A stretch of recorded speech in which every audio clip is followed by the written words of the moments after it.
Hey everyone! In today's Let's Be Frank, we're taking a look at Satisfactory, which is a first-person automation and logistics game, very clearly inspired by the resounding success of Factorio. That said, this title breaks away with its own originality in a lot of ways, and I want to highlight some of those takeaways to share with you. Today's video is brought to you by Caffeine. For anyone who has no experience at all with Factorio, both of these games you find yourself alone on a pristine and unpolluted alien world. You only have access to a few tools and some raw resources at the start, and you need to survive. But you are a capable engineer, and you can build on your basic knowledge to build bigger and better machines. Why would you need machines? Well, mostly because crafting things by hand takes time. Lots of time. Too much time? Machines will do some part of the work for you, but no one machine can do everything. You'll need to automate each part of the process. Here's an example. If you want iron plates, you'll need a miner, conveyor belts to take ore into your smelter, another to take ingots away from the smelter and into an assembly machine, and then from there into a storage bin. Learning new things is designed to be a massive drain on your resources, but it also opens up more and more building options and ways to further harness the world around you. Eventually, you manage to create an intensely complex logistics network, a more complete factory of your own.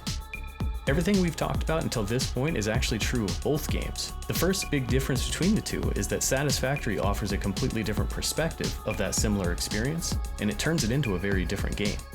First person creates new challenges and very different gameplay just by itself, opening up the Z-axis and making it possible to build upward. Also, new dangers emerge like fall damage, and secrets can be hidden away, ready to be discovered. While not yet fully implemented, secrets and hidden items litter the landscape. Satisfactory isn't procedurally generated.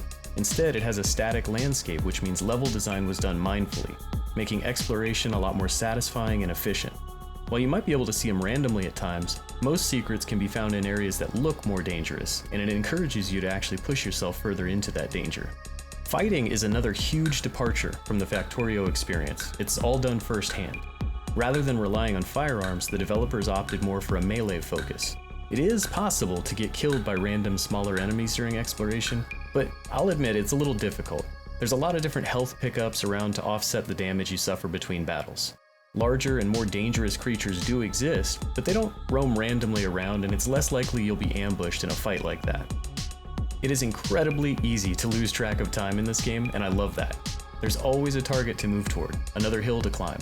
It genuinely feels like an open world experience where you have a number of different options at any given time, and you can set the goals for yourself. Exploration is crucial in this game, and it helps to offset the monotony of constant building. Whether or not that was intended, it's a fairly perfect mix that can keep you moving. Slug hunting is valuable. Most of these are visible and out in the open, but they're out of reach in some way, and they force you to get creative or solve some kind of basic puzzle.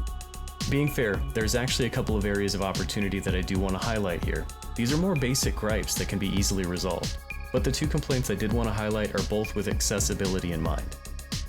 First, there is no reason I should need to physically hold down the mouse button, doing what will almost always be a long crafting process. I was able to glitch the game with an Alt tab and get around this, but this shouldn't be a thing. The other issue I wanted to highlight is the lack of light-producing structures. The game has a day and night cycle, which is beautiful, and it's atmospheric, but it has no real purpose beyond immersion.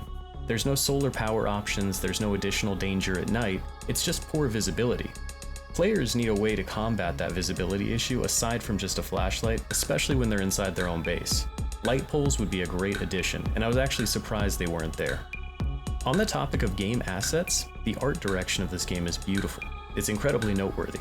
The 3D models are fantastically detailed, and a lot of love was poured into making this immersion feel as powerful as it could be. Considering how many of these models will eventually need to be on screen at the same time, optimization of this experience is something the developers have clearly needed to focus a lot to keep things buttery smooth. When looking at value, there's certainly enough game here to justify the expense if the style of the game looks appealing to you.